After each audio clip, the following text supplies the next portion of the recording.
বাস খালি কিন্তু তুই খাবি ভাই, আমার কিন্তু এনে কিছু করার নাই কে। মারা খেলে আমি খামু, তোরা আমার লগে যাবি, আম চুরি করে খামু।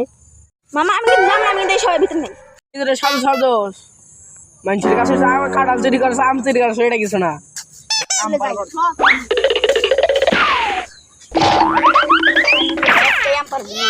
আজকে আম সব শেষ করে আলাম।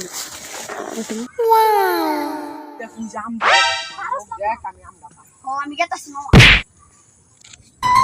কি রে ওরা অনেক কি করে? আমার বাবা মনে ঢুকলো। ওই বাকি লাগা দাঁড়াও। আমি গেলাম মামা, তুই বাস খা। আমি গেলাম মামা, বাস খা। টাকা এই গাছের মালিক কারা? কি হইছে? আমি তো জানি এই গাছ কার, আমি তো জানি আম পাড়াইছি। এক সাবর দিয়া হলামু। এই গাছ কাটতে জানিস না? যা বেঁচে যা। চাচা রাগ করলা।